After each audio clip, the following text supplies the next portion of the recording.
All right, so I want to bring in my guest today. Let's see, I want to say hi to Tony. Good morning, Tony G. Good morning, Javi G. So good to see you. Thank you. Thank you. And I have, Leslie and Dave Cicerchi. So folks have heard Dave Cicerchi before. We did a show a couple months back. Do I have you guys? Can you hear me okay? Yeah. Hey, Javi. It's great to be here. Morning. Good morning. Nice to be here. Greetings, Dave and Leslie. Welcome, Leslie. Thanks for coming this morning. I'm going to have Dave introduce the show for today and the concepts that we're going to be going over. Yeah, and it's so great to be back. And I have to say to your listeners who are listening on the radio, they're missing out because I get to see your awesome beard and your goatee, and it just looks better every time I see it. So he's adorable. Yes, right. It's just imagine that it's just this wise man's goatee here. Oh, shucks. So yeah, it's really great to be here. Yeah, he's blushing too, right? And maybe I'll just start with, as a way of introduction, maybe there's some listeners that are driving to work, right? Or maybe some listeners are at work, or maybe preparing breakfast or something.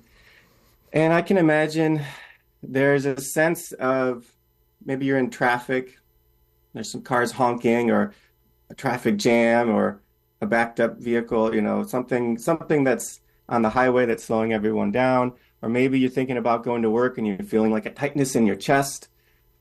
Or maybe you just feel dread. So why am I bringing all this up? So there's so many ways that in our modern world, we find ourselves contracted. Like we face the modern world that's kind of 24/7, social media, hyper productivity. I've got to prove myself to get that promotion, or else my life doesn't mean anything, right? Or I have to somehow, even in our friendships sometimes, there's this sense of like, there's a competitive or comparativeness that people often feel. And this is, that's the bad news, is that that's how kind of our society has fostered what it means to be human. But the good news is that there's so many ways that we can dissolve that feeling and actually open up to something deeper in who we really are. Something like we call it our true self, or our unique self. So we'll talk about that in a minute. And many ways, like Tai Chi is being one of them, right? To soften the energy flow in the body and actually connect to something universal, a universal Chi, right? I do Aikido, and that's how you and I met, is through mutual friends who did Aikido. And so, and when I started Aikido about 12 years ago now, it was because I felt fragmented and contracted and alienated even from my own body. And that practice was about continually reconnecting with myself, reconnecting with others, and continuing that process. Well, there's other ways to do it. And today I want to invite us to focus on one really powerful way to go about dissolving that sense of contraction and actually finding our inner wisdom and who we really are, and actually feeling at home in the world. And that's why Leslie's here, my good friend and collaborator and colleague, Leslie Hammer. And I'll let her introduce herself a little bit, but I'll just say a couple of things that, the work that she does and that she's brought me into is called ecotherapy.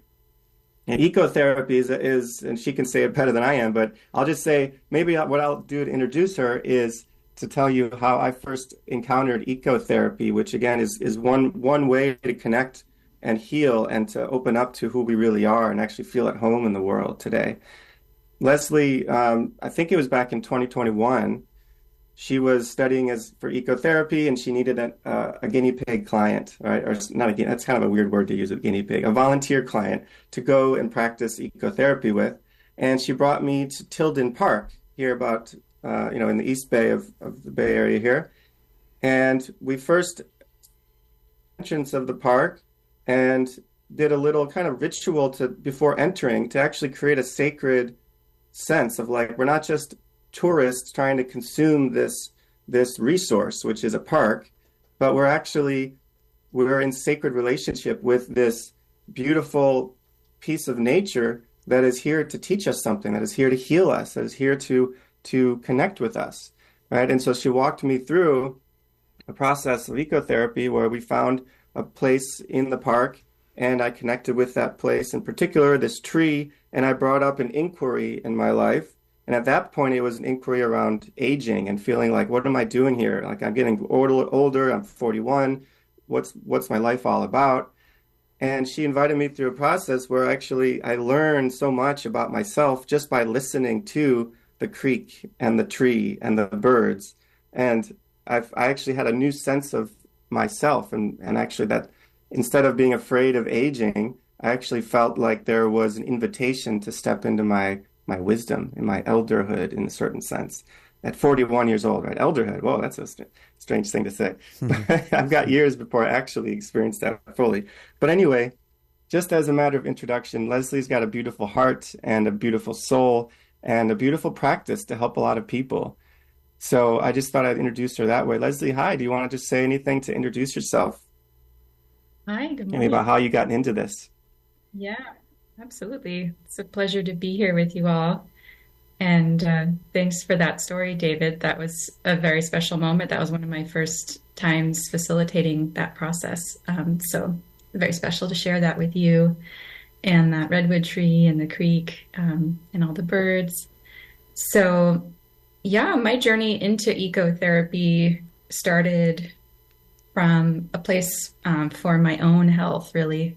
I was actually walking in that same park in Tilden Park and had kind of one of those moments when you're walking outside in a beautiful area and you just kind of feel the awe and wonder of just sort of being alive on this earth and the way the light shines through the trees. And it all just like those moments when it all just kind of comes together and we feel so connected to everything. And I felt like, oh, I could do this. I had been working in sort of nonprofit community mental health. I'm a licensed clinical social worker by training. So I've been doing therapy in this sort of more traditional sense.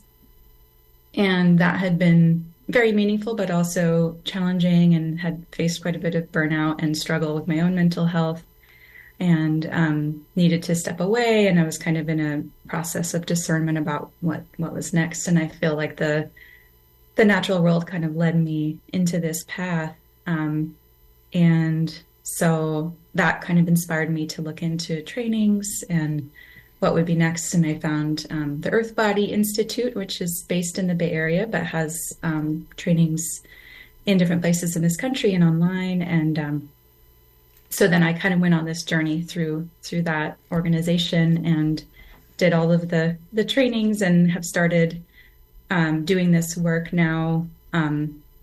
Every week I'm out in the redwoods with clients doing individual work, and then I'm also really inspired to start doing more community-oriented work. I feel like there's so much collective healing that we need. There's so much like collective grief that is happening in our world, and we really need containers and community for that. And so, yeah, there's various sort of workshops and projects I've been involved in around kind of eco-spirituality, which is sort of this, encouraging like connection with the living earth, with Mother Nature, with our bodies, and listening for guidance that way. And David and I are also organizing a retreat experience that we're hoping to cultivate community by really coming together and go deeply into this process to understand ourselves within the context of the whole, and to explore our wild purpose and understand our true nature as human beings on this earth. So that's exciting to be working on that as well. You know, I want to just take this moment to bring in, you know, a coach and a therapist walk into a bar. The bartender says, "What do you want to order?" And the coach and the therapist look at each other and say, "We don't need to be here. Let's go out and organize a retreat in the woods, in the redwoods. That's all we need." You know, we go to the bar to try to to get therapy from the bartender, but actually just reconnecting with what our natural home is healing enough, right? And so I'm the coach and Leslie's the therapist. And as she said, she does ecotherapy and also she has a social work background. And my unique self coaching, and we can talk about the whole unique self framework, which guides a lot of this, is really converging so that healing and self-actualization come together in this eco retreat. Thanks. I want to let folks know it's 9:15. If you're just tuning in, this is Chi Talks with Javi, Tony. Today we have Dave Cicerchi. We have Leslie Hammer. We're talking about ecotherapy, and I just want to say that you folks are in good company here. Tony and I, in our last show, we were just talking about overlapping principles of land stewardship and stewardship of the self. And we were talking about our own processes, going off grid and living wild on the land, and our own personal practices that we brought into our to their stewardship of the land. Mm-hmm. Right, Tony? Yeah. You know, what it takes to actually be present in nature, you know, and the quality of attentiveness that you need to foster in order to really be able to listen and drop into that which is around you, which is an incredible symphony of sounds and aromas and sensibilities that are continuously heaving and nonstop. Nothing stops this. Tony has a background in Bagua, so he's also versed in Chinese principles, Eastern principles, and martial arts, and also is a very accomplished musician, professional musician as well. Anything you want to add to that, Tony? No, I think the aspect of being a musician really helps in tuning oneself, and the listening process is really enhanced.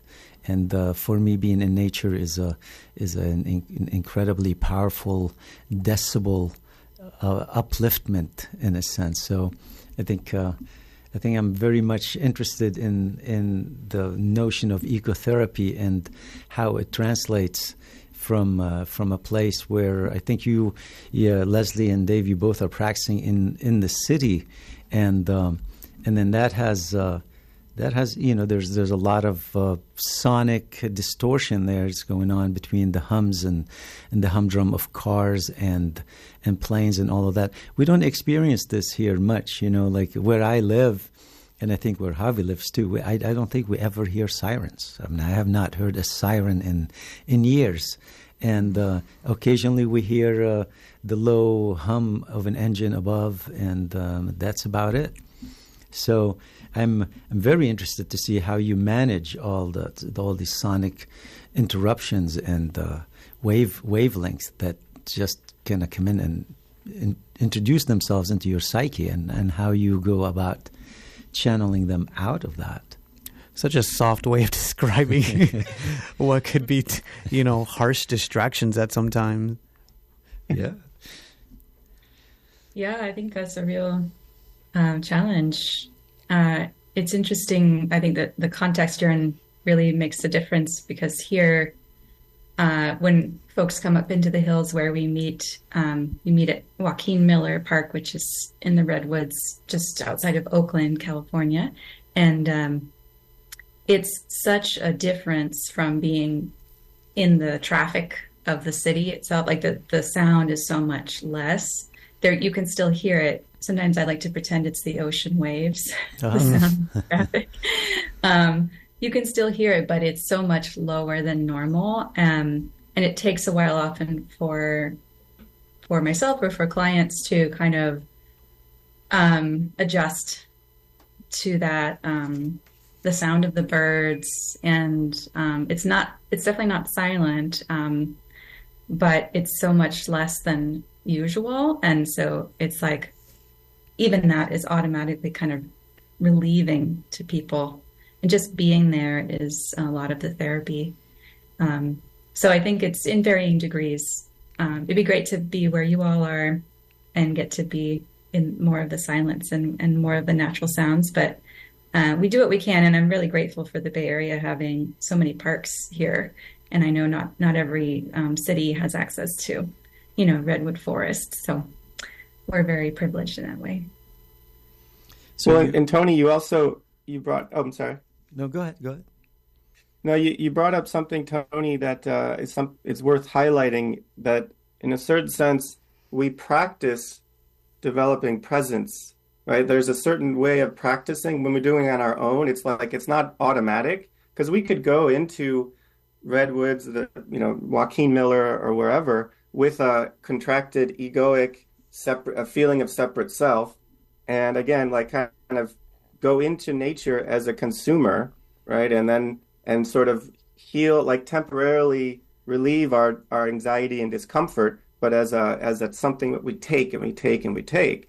But being actually able to open ourselves to receive and to be in exchange with nature is a practice. And in lieu of practice, you have a facilitator like Leslie as an ecotherapist who actually walks someone through and points out and so opens up the perception to this deeper connection, which I think is really powerful. Otherwise, we just automatically go about the way we do everything, And of course, nature is not always friendly and comfortable either, too, right?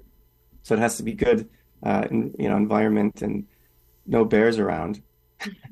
Right. Yeah, I mean, I think the cultivating presence requires a real effort, especially when when I like what you said about consuming nature, and we do consume nature. We go up there and we breathe really heavy. We have the headphones on. We're listening to something absolutely different than the environment we're in, and then we're trying to kind of break through something that's within us through kind of breathing as hard as we can in order to uplift ourselves, when I think personally just maybe taking your shoes off and being barefoot and then taking the headphones off and just sitting there for about 10 minutes could readjust your entire inner clock, and your inner waves would just find themselves into absolute balance and harmony. And I think the researchers now are discovering that how blood kind of the more disconnected from that feeling of being on the ground, touching the sole of your foot, touching the earth, how much your blood kind of coagulates and kind of huddles together. And the moment you take your shoes off, the blood itself, the cells start to release and then start to spread out and create more space, and more oxygen is coming into between the spaces and inside the blood cells themselves. So on all levels, I think the ecotherapy is a real, more real than anybody would ever imagine, because it does work on a physical and spiritual and mental and emotional level. Let's dive in, and I'd like to hear some of the principles, maybe some pillars, about ecotherapy, and unique self coming together. Mm-hmm. Yeah, certainly. So first off, it's within a context, an assumption about the way the world is today, which is really important to notice, that we live in a world that is disconnected and alienated, right? That actually it doesn't have to be this way. That in a natural state we are connected and whole and actually in flow with the chi, the universal chi, with the field of energy of eros. We talked about eros last time. We could bring that back into eros, of course, not being sex, but eros being the energy that moves everything. But in our society today, we have a notion of our identity of who am I? Who is a person? What is a person? And the identity of our modern society, especially in the West, but really most places, is I am a separate self. I am an ego that needs to strive and fight and push, and what matters is just my immediate gratification and some sort of external validation of my identity by other people in a way that bolsters my sense of eternity, that I live forever, but actually because I'm afraid of death, right? It's fear of confronting the void. And so there's a certain way that we start with that. That's the context, that there's this myth of separation. Leslie, you often use that term, myth of separation, that we live in. And that causes, and you can jump in here, Leslie, because this is more where ecotherapy takes off, but that causes a lot of the modern stresses that we experience, and the pathologies and the mental distress, right? Stress itself oftentimes is related to that. So before going to the next step, do you want to add anything, Leslie, to that context? Sure, yeah. Yeah, I think it's all very related to, the history of our world and the sort of modern civilization, um, that there's been so much harm in this separation through, colonialism, through the sort of industrialization, through our, sort of capitalist economy orientation, this a lot of tenets around like using the earth, what we call, resources. We don't call them our brothers and sisters. We call them resources. So something we can use and take and kind of abuse. So that's in contrast to, more earth-based, more interdependent, what is often referred to as more like intact cultures, many indigenous cultures that are still practicing that way to this day. And then all of us have somewhere in our lineage, ancestors who lived more closely in relationship with the natural cycles and rhythms of nature and seasons. And so that's this big sort of rift that has happened. And there's a lot of pain in that because it's such a foundational relationship. It is our essence that we are nature. We are of nature. We come from nature, but we are part of it. So when we are existing in a way where we live as if we are not part of it, that we are somehow above it or objectify it, as this other, and as something we can use for our benefit, it just reinforces kind of that greed and consumerism and the sort of more ways of our culture. So that's kind of a like depth ecology orientation too. So I think this eco-psychology, ecotherapy is really trying to repair that relationship and bring us back into relationship. And the kind of initial version of it can look a little bit similar to the sort of like using idea, like you go into nature and you feel better. And it's sort of like almost like using the fresh air and the sound of the birds to like as medicine to feel better, which is true. It just happens. And that's the gift of being alive on this earth. But the deeper level of ecotherapy is really reflecting on what does a reciprocal relationship look like? How do we be in right relationship with the living earth, with Mother Nature, with our bodies, with each other, to understand that humans are all part of this web of life. So it's not our social issues and, wars and everything that's happening is not separate from it's a big task to kind of tackle all of it, but I think we understand it as like the root problems are all very related to this separation. That's a false separation because we can't actually, we're made up of water and minerals and, stardust, and we've got all these microorganisms in our bodies, and, we are interdependent. Like there's no way to actually live separately. So the hope and the goal is to repair that relationship. Copy that. Yeah, and sometimes people assume at this point, well, man, this is a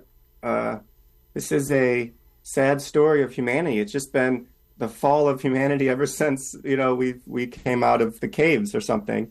But actually, this is part of a larger evolution of humanity. And also some people might say, well, that means we have to sort of let go of all of our egocentricity, all of our personal needs, and just be one with everything and just kind of be of service. And that's not exactly right. And it's actually the individual is not disappear because even though we're pointing to this hyper individualism, this myth of separation as being a core problem, the solution is not just to get rid of the individual. And so we'll come back to that. In a certain sense, we have two poles in this polarity. One is the ego self and one is the eco self. So part of the process of doing this retreat that Leslie and I have organized and our synergy together is helping to facilitate, as Leslie was describing, our reconnection with the eco identity. So being part of something larger. And in unique self coaching, we actually talk about moving from separate self to true self to unique self. And so the retreat itself is actually organized around this principle of this process of moving towards becoming our unique self, which is a unique expression of that ego, that eco self. So the unique expression of that interdependent field that we're all part of, that we're actually interdependent with. So I can walk us through a little bit. We can talk a little bit about each of those steps. Sound good? That sounds great. I just want to break in here. It's 9:30, and you've got it tuned to the mud. This is Chi Talks with Javi and Tony, and we have David Cicerchi, Leslie Hammer. We're talking about ecotherapy, and what I heard you say was in a way, there's this riff that you said creates the context in terms of the story, in a way that we've sort of been led to believe or told, and that leads us to a sort of use and abuse, maybe mentality, but not sort of in a conscious way.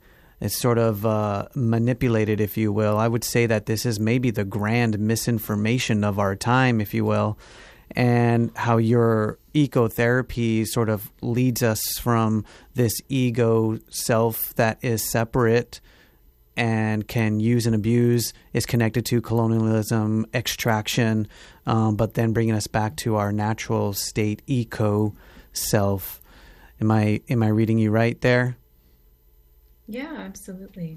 I want to bring Jimmy in here for a second. Again, folks, we're in our fun drive. How are we doing out there, Jimmy? Well, it's a slow, no calls yet this morning, but I'm sure the people listening are very interested in, as I am, into this discussion. I don't want to take a lot of time. Just remind people we're in the final days of our fun membership drive, and doing a lot. We're not interrupting our regular programming, and we're trying to let this flow, just like the chi flowing this morning. And it's a great discussion. I want to hear the steps that you're talking about in this process. Again, the number here, 707-923-3911. I'm here to take your calls. You can go online, kmed.org. Flow your energy and your dollars our way to keep the mud going. So thanks to you, Javi, and your guests for this great show. Thanks, Jimmy. Yeah, there's a saying I have: if the chi can't flow, disease and illness can grow. If that chi, in terms of funds, cannot flow into our studio and organization, I shudder to think what could be. But let's get back to these steps. David, Tony, did you want to add anything? Jump in here. How are you doing? How are you doing there? Well, I'm doing great. I'm enjoying this a lot, and I'm really grateful for K-Mud, and I also love the idea that this is really the most the radio station that everybody listens to. When you're living up here in the boonies, it's the only radio station that is out there that reaches you and gives you the knowledge. And how many radio stations do you hear talk shows like this? And so with deep gratitude to K-Mud, and may our listeners reach deep in their pockets and deep in themselves. Yeah, Can I add to this a little bit? Go ahead, about Dave. money. Yeah, Dave, go ahead. So it's really interesting, right? Is from the perspective of the separate self, the ego, what we are taught to do is get a good bargain, right? It's like, how much can I get by giving as little as possible? So every day we actually walk, how do I get as much as possible and give as little as possible? Like, that's success, right? But actually, that's kind of warped logic if you think about it. If we think of it in terms of from the perspective of eco self or unique self, which is that we're all interconnected and that we are always giving and exchanging energy, actually, the more we give, the more we receive. And that there's actually the way that we discern how we are to give is, where do we feel allured? That our allurements for example, to those listening right now, allurements to the message that Javi and Tony talk about every week, there's something there. That means that it's speaking to something deep inside of you, and it's an invitation to share and give in reciprocity. And without reciprocity, we're really stuck with the corporate sponsors that require us to have as much attention on their social media ads in order for them to pay us, to keep the show running. So really, I want to encourage everyone to give as much as possible if you feel like your heart is really enjoying this show. Hear, hear. Right, and I think if nature thought the less I give, the more I get back, we would certainly not be so plush, So, and I think we are living in times where if the sun is not shining long enough, fruit and the vegetables don't grow. And then I think there's an equal reciprocation between our efforts to meet the natural world as much as. The natural world is abundant to start with. And who are we to sit there and just think that, to consume all of that? Like if we can consume or we're present to an eighth of what it represents. But I think there's one thing here I'd like to share a little bit, and it's about the intimidation of nature and the intimidation of being present in oneself and one's own eco level of being present with all of this. In Bagua, so much of our training is to be like water and to flow like the ocean.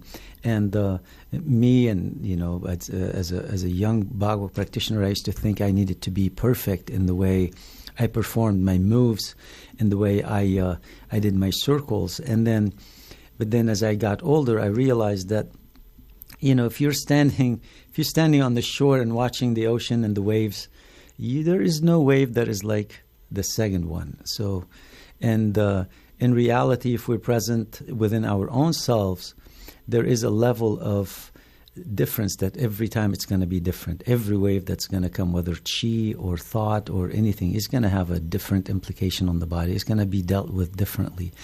Every time we walk in nature, it's going to be a different walk. Every time we walk within ourselves is going to be a different walk. So, in this level of trying to be perfect, I think the perfection is isolating us from the natural world, because the perfection in the natural world is abundance. The perfection in the natural world is the care and the symbiotic relationship that the whole ecosystem has together, that's continuously feeding each other, and we're having the result of that. So, in my opinion, I think we humans are intimidated of nature. We are intimidated in trying to be perfect and trying to grab that final little thing that's going to make us perfect or push us forward into that which we are trying to be.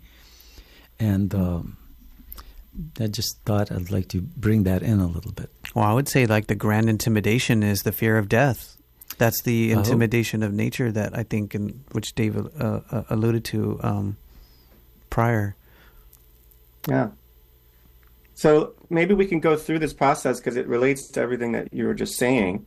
And I'll just pause and mention that the unique self-teaching and the unique self-coaching modality actually comes from my teacher who wrote this book, Your Unique Self, Dr. Mark Gaffney, who co-founded the Unique Self Institute with Claire Molinard, who's my collaborator in the unique self-coaching world. So it's based on a lot of integration of the greatest wisdom and insights of the traditional period, modern psychology, right? And the postmodern critiques. And so it's woven into a very simple, elegant process for helping a person discover who they really are and what they're here for. So purpose, energy, flow, and deep meaning in life.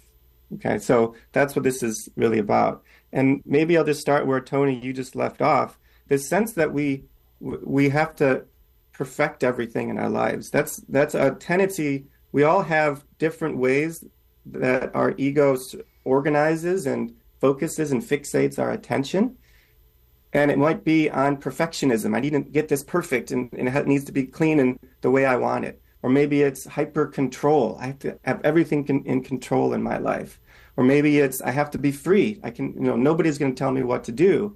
Or it could be I have to be different. I've got to look different, feel different. And I don't belong to everyone. So I'm going to perpetuate this myth that I'm different. So there's so many ways that the ego fixates on this contracted self, right? Or maybe it's I don't belong, or I'm unlovable, or I'm not good enough, right? And then a lot of times then we criticize ourselves for being self-critical. And it's just a cycle of the ego's perpetual fear of letting go, right? And connecting to something larger. Mm-hmm. And so the separate self in this eco retreat, we don't beat the separate self up. We don't beat up the ego. We don't criticize the ego. We actually bring compassion to it. So the first step, if we ever experience any of this, is to pause, take a breath, cultivate presence, as Tony was mentioning, and just feel it. And be with the experience of contraction in the body, right? In the heart, the feelings that come up, the thoughts that are associated with it. And we actually hold each other in that with compassion. And when we're able to hold it with compassion and breathe and find relaxation, it becomes something that we have, but doesn't have us.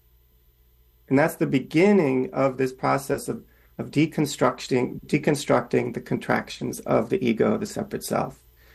Okay, and then we open up from that spaciousness. We actually have available, and in this case, when we're in the Redwoods near Santa Cruz, we have available the ability to listen and sense and feel and allow Mother Nature to comfort us and to give us its healing energy, her healing energy. And maybe this is a good moment, Leslie, you can share about one of the exercises we do, which is the listening exercise. Mm-hmm. Or maybe the sense walk exercise, one of those two. Yeah. So there's a lot of different ways in, and our bodies are really the place we can start with all of our senses. So there can be, guided meditations to kind of support people in opening, their scent, like smelling the air, using our touch with like actually getting closer to the environment and touching and feeling, and listening literally with our ears, and then also listening with our whole bodies and all of our senses, and with our intuition and with our heart. So one of the practices we do is a sense walk, where with a partner, one person closes their eyes and the other one sort of gently leads them and brings them to an area. And with our eyes are often a very dominant sense. So when you close your eyes, it helps to open the other senses. And being led by somebody else, you're not thinking about what you're doing. You're just experiencing it. So, and then the person will kind of guide you to be by a rock or a tree or water or whatever it is, and help you to sort of feel and touch and smell and sense the environment. And it's just kind of a practice to help us get out of our heads and into our bodies and into the relationship with the environment. And that's kind of in preparation for our kind of solo listening time, which is sort of like a mini vision quest kind of an experience where we're having time to really deeply connect with the environment. And so we'll have a portion of that in the retreat where we'll kind of go off, everybody kind of on their own, and listen for that, as David said, the allurement and the kind of authentic feeling of calling or yearning to a particular area.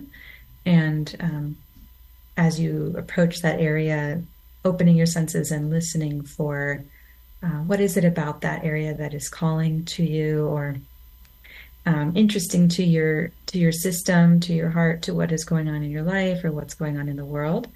And then just really being present and opening yourself to what is there. And sometimes it's sort of there can be symbols or metaphors that we take in. by being with the environment. We might notice patterns. We might notice how life is happening, how death is happening, and the cycles. We might also feel something happening in our body, or we might sometimes even hear sort of messages in our mind. So it's very open to everybody's experience, but and then we come back and get to share with each other about that experience, which is really rich, and it's sort of like gathering the medicine from being with the world and then coming back to the community, to the circle, to share it with each other and get to sort of deepen and expand the meaning and understanding of what we've received. So those are a couple of the practices that we do to help cultivate this reconnecting, rebuilding the relationship. And of course, gratitude is a big part of it as well. And in terms of the reciprocity, being in a sort of a sacred space with reverence and much respect for where we are. So, yeah, good stuff. Thank you. That sounds great. We have a caller that's been waiting patiently, and I want to bring her in just real quick. Let's see. Oh, good morning. Words can be so nourishing, and I just don't know what I'm going to say, but I do want to say that, as I've said many times, I'm going to say it again, our words either imprison us or set us free. So we are capable of using the words that set us free. And that is perfection. Mm-hmm. Okay. Thanks, Maureen. And just one more thing. Yeah. It's like I'm going to say this again, too, because I did it on the air. And it's another thing that bears repeating is like I had on my refrigerator for so many years in Beaufort, South Carolina, the quote by Gandhi. I read his autobiography and all of that he wrote when he was in prison. And like what would happen if you refuse to be afraid? Oh, yep, I want that feeling. And then I realized I needed to edit it. And this is what's going to happen in the world. I know this. What would happen if we refuse to be afraid? That's what's upcoming. That's already in process. We see all those people out in the street. They're fearless. I'm so proud of us. Thanks, loves. Oh. Yeah. And folks, if you're just tuning in, it's 9:48. This is Chi Talks with Javi and Tony. Our guests today are Dave Cicerchi and Lisa Hammer. Go ahead, guys. Hand it off to you. Yeah, so I love what Maureen just shared, because when we realize that, so it's actually not about getting rid of the fear, but actually just not letting the fear take us over, right? And when we're stuck in our contractions, in our sense that we have to fight the fear of death, right? It actually just makes things more difficult. So when we're so maybe going back to this process that we find ourselves in, when we're able to hold the contractions of the ego with compassion and invite that healing nourishment from nature, it allows the fears, the anxieties actually to disentangle, to soften.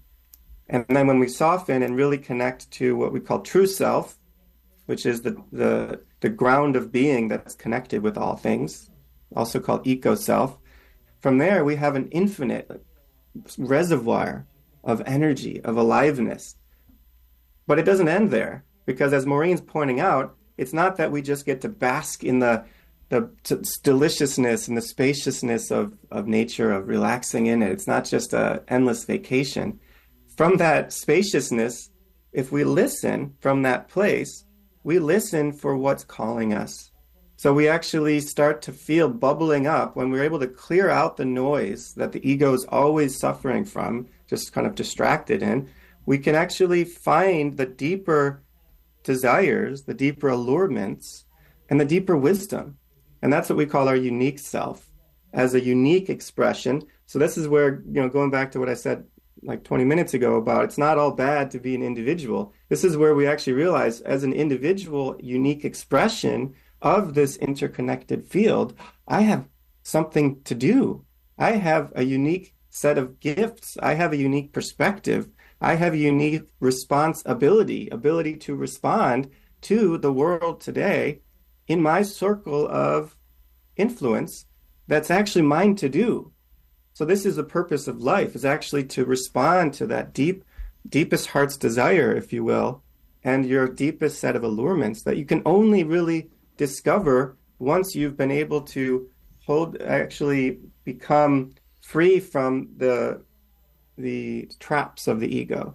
And so that's what we do. So we actually, the part 3 of the retreat is really, as Leslie already alluded to, feeling into what is the wisdom that I can take to a particular inquiry, challenge, intention, question that I'm grappling with in my life. It could be a relationship that's struggling. It could be a job situation. It could be, what am I here to, should I move? Should I stay where I'm living? Whatever it might be.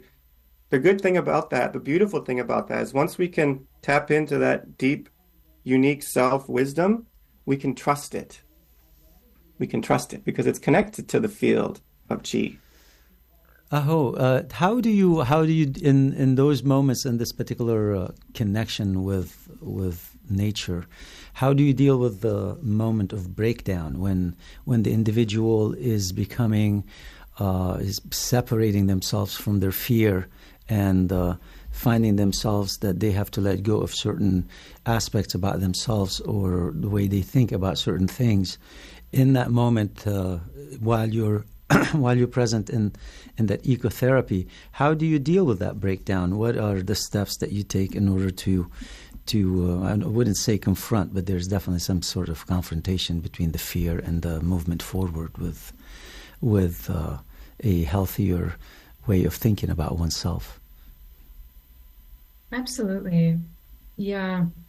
Well, the first thing that comes to mind is community. And that's the hope with this retreat and other gatherings where that's part of what ails us in our society is this hyper individuality, this idea that we need to do everything on our own, and that our healing journey is on our own as well.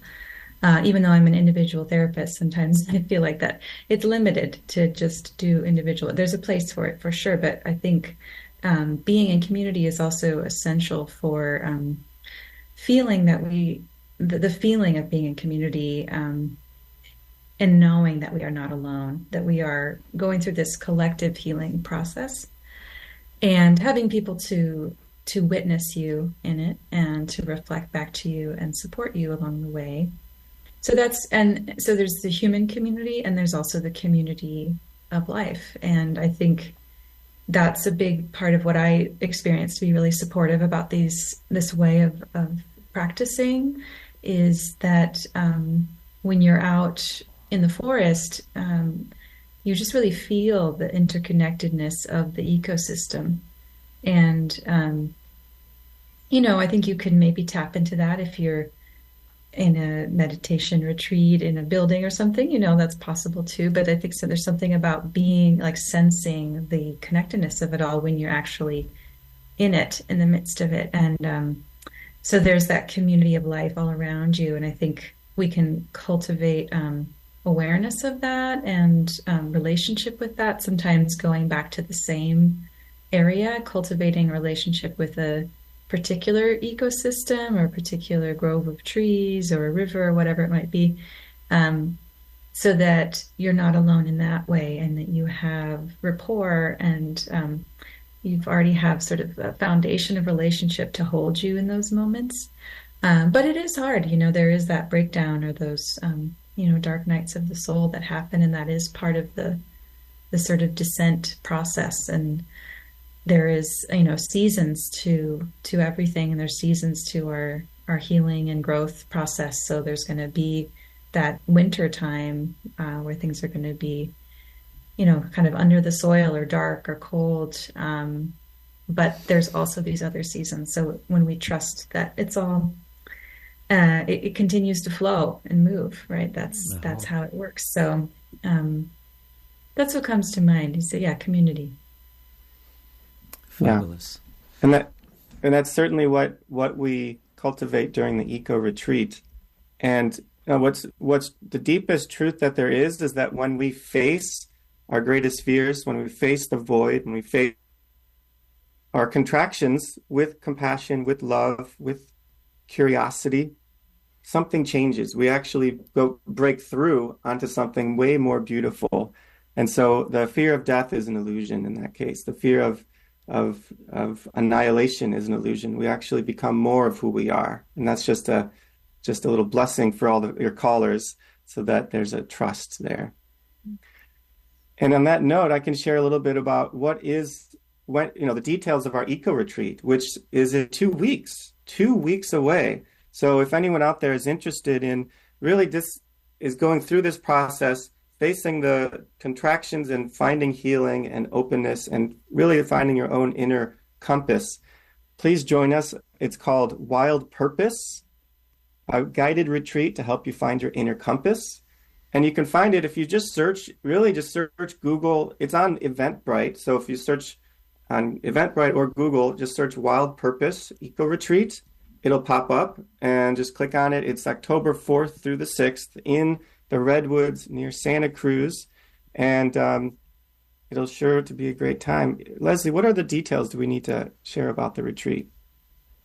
Well, it's probably the biggest thing. It's kind of unique in that it's a camping retreat. So we're going to be, in touch with the earth, sleeping on the earth, eating and cooking together. We'll provide the food, but we'll really cultivate a village mentality here where everybody's contributing to the preparation and the cleanup and everything, and eating together, and really having sort of mindful eating, enjoying our food and with gratitude. And so because of that, it's also more affordable than a lot of retreats, because we're going to be in a group campsite. And it'll be gathering Friday night, kind of if people are working, it'll be sort of after work hours, depending where you're coming from.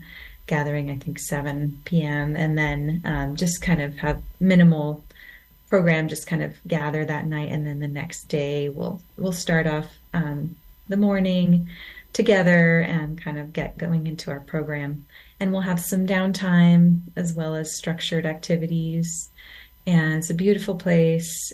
And then we'll have like a candlelight nighttime sort of. Oh, don't tell the surprise yet. Don't tell the surprise. Oh, there's a special Let me surprise. Special surprise to look forward to. Yes, it'll be great. So again, search Wild Purpose Eco Retreat and you'll find it. It's on Eventbrite. Please join us before it gets pretty full. Please sign up right away. Thanks, Tony. Handing it off to you for the last words. Listen, I would love to, guys, have you come up here. And we have a lot of woods over here. And, it would be lovely to share some of your experiences and your expertise here, guiding us locally within our own woods and how to foster a deeper connection and presence. So I'd love to extend that invitation for you guys to do retreats up here. That'd be awesome. Let's be in touch about that. Yeah, definitely. Well, folks, again, this is Talking Chi with Javi, Tony. Thank you, David and Leslie. And looking forward to some happy healing and happy connecting to you and to us all. And we'll leave it at that for today. If you want to reach me, talkingqi@gmail.com, talkingqi@gmail.com. Thank you so much again, and really appreciate you spending this hour with us. And K-Mud family, thanks for having us this morning. Next is going to be Music is Medicine.